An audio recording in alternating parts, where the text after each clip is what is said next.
Whoa, that was an awesome movie. Man, it would be so cool if we could do the same things in real life, like go in someone else's dream, or at least visualize it. Is it even possible to record and analyze dreams nowadays? What do we know about dreams from a scientific point of view? Hey guys, and welcome to our channel. If you don't know us, we're a group of 6 YouTubers passionate about science, and today we are going to talk about sleep and dreams. But first, what is a dream?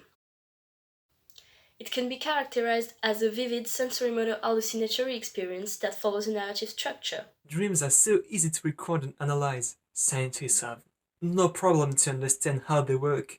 Wrong!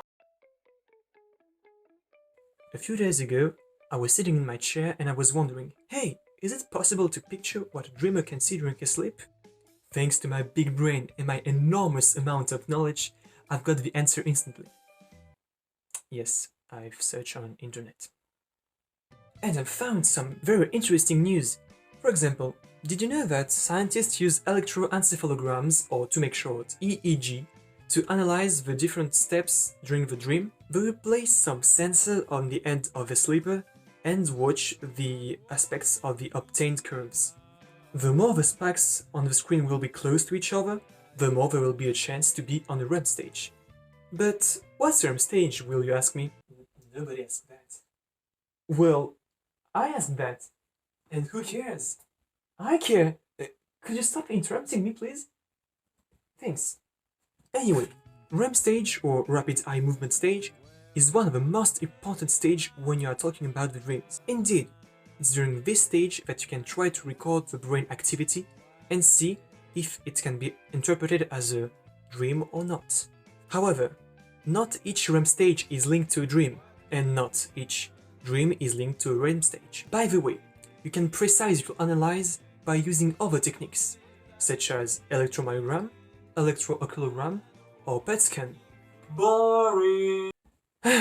Well, it must be boring for you, but I'm sure that my subscribers are very interested by this type of video. Which subscribers? Man, that actually hurts. Let's get back to our PET scan, another barbaric name to qualify the positron emission tomography, a technique based on the injection of a radioactive particle in the body of a sleeper to see which part of his brain is active during his sleep. Indeed, if we take the example of some areas of our cortex, such as the limbic system or the prefrontal cortex, which deactivation or activation is one of the characteristics of the REM stage, it can be very easy to define the most themes encountered in our dreams. The limbic system plays a big role in the emotional interpretation of our memories, while the prefrontal cortex is more about the self-discipline, the restraint, and controlling one's impulses. The activation of the first one and the deactivation of the other is why we have such disinhibited dreams, such as flying, falling, and other fantasies. Now I will let my colleague develop the different sleeping stages. See you soon, folks! Don't forget to leave a like! First, before sleep, you are awake. That corresponds to your waking stage, the one in which you can move, open your eyes, and respond to external stimuli such as a pinch, for example. However, better when you watch a video. So this stage lasts approximately 16 to 80 hours a day. But I guess if you are here, it's because you have a lot of questions about sleeping stages. So to put in simple terms, the night phase isn't made up of the same single phase. Is it cut in two, which correspond to your sleeping stages? So more precisely, the night phase is like a cycle. So the first thing you do is a non-rapid eye movement that we call non-REM sleep.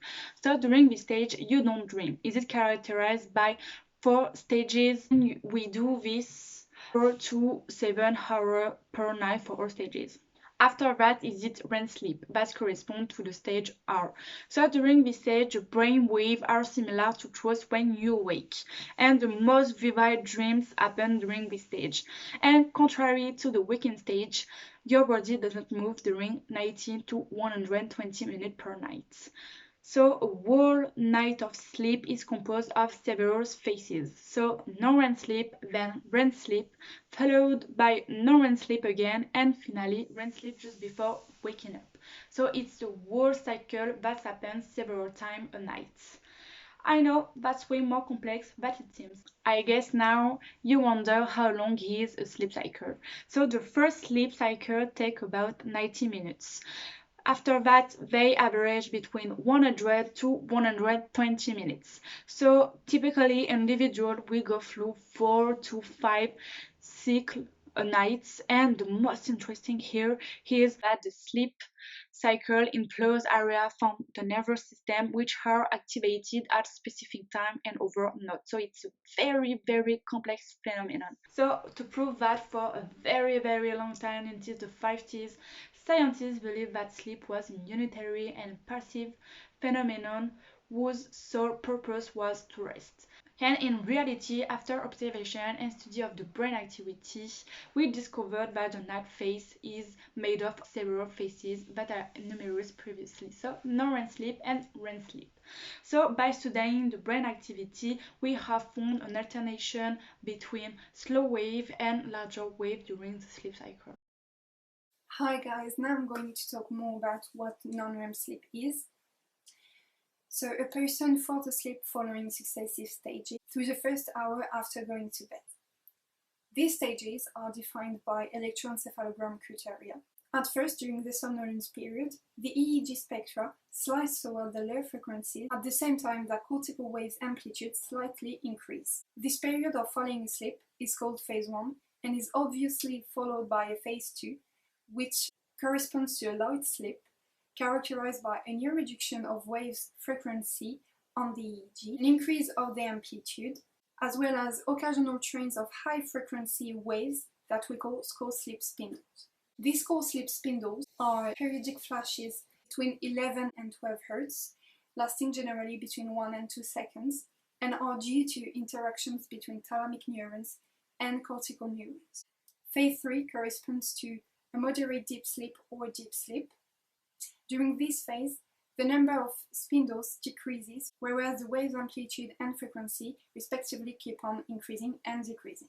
At the deepest level of sleep, which means phase 4, the EEG presents low frequency dominant activity, so below 4 Hz. These waves have high amplitude. They represent delta waves that are slow waves. Phase 3 and phase 4 together form what we call slow wave sleep. These 4 stages represent non-REM sleep, which stands for non-rapid eye movement sleep. And what's interesting is that phase 4 actually represents most of non-REM sleep, since it is during this phase that it's the hardest to wake up the sleeper. So now let's focus on REM sleep, aka paradoxical or desynchronized sleep. This stage has a lot of similarities with when you're awake.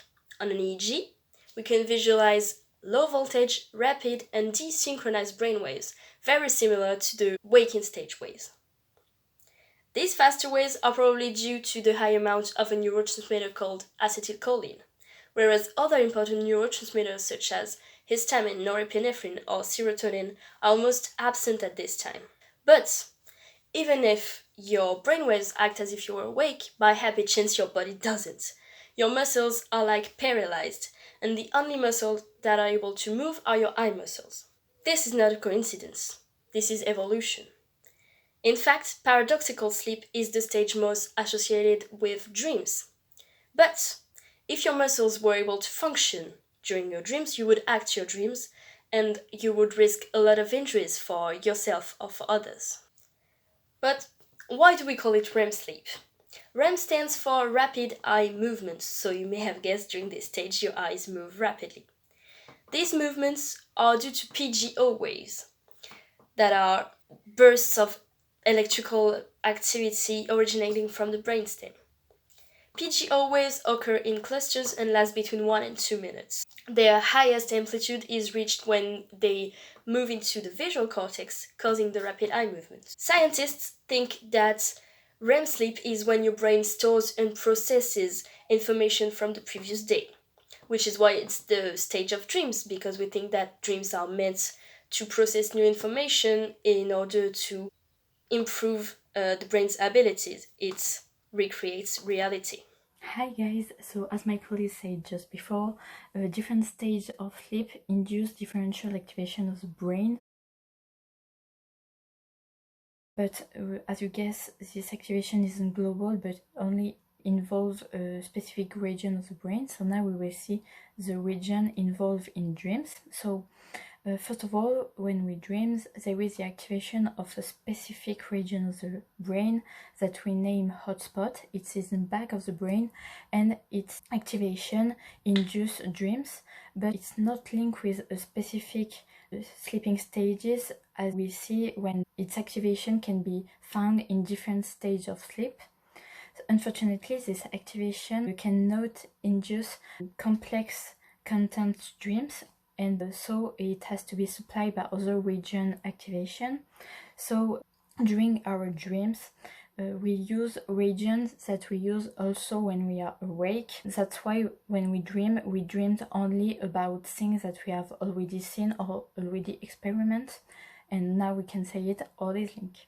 For example, during dreams, there is often an increase of activity in the limbic system, and the limbic system is involved in different functions like emotion, but also olfaction and memories, which means that during dreams we are allowed to feel some emotion, but also to bring back some memories, which means that dreams are very important for the memory content. Then we can see that during dreams we have also the faculty to think, and this faculty is linked to the activation of the prefrontal cortex, which is involved in the most human-seeking activity, and its function is to moderate the social behavior, but also to do the personality of a person. But we can see that when we dream, this activation is less important than when we are awake, which induces that when we dream, we can dream about things that doesn't make sense or are purely inappropriate. So sometimes when we dream that we are Iron Man, a Black Widow, and we have to fight in order to save the world, we obviously can't move, but it can be linked to the activation of a specific regions, which is the right superior temporal sulcus right here. So it's an area involved with the perception of biological motion. So during dreams we are able to use some specific regions that we are also using when we are awake, but not all of them, which induce that it's an unconscious experiment that we can't remember at the end of our dream. Do you remember first dream ever? No need to answer loud, I know you don't, but I'm going to tell you what it was like. Dreaming as a child is very interesting. Did you know that children under 7 only report dreams around 20% of the time when we wake them up from REM sleep, whereas more than 80% of adults do in the same conditions? And preschool dreams are just fascinating. They are very different from the dreams you probably have nowadays. There's no movement, no social interaction, very little feelings, and the dreamer is not even an active character. Pretty ironic when you think they sleep around 10 hours per day. This can be explained by the fact that dreams are a reflection of brain development in waking state, so the more a child develops his or her brain, the more complex his or her dreams are going to be. For example, the lack of movement can be explained by the fact that young children have trouble imagining continuous visual transformations. But between the age of 5 and 7, the dreams get longer, they're still infrequent, and the narrative is not well structured, but there are sequences in which characters move and interact. It's only around the age of 7 that the dreams tend to be even longer, and they're more frequent and include thoughts and feelings. The dreamer is an active character, and the narrative structure tends to be more solid and autobiographic, using episodic memories. Pretty similar to our dreams, right? Let's sum up what we learned. In this video we learned about the different sleeping stages, we learned about the one in which we dream, and the specific techniques we can use to visualize them. We also understood that thinking and perceiving in dreams depends on specific brain regions activities. And finally, we saw that dreams change according to your age. So this video has come to its end. I hope you liked it. Don't forget to subscribe and leave a like, and we'll see you in the next one.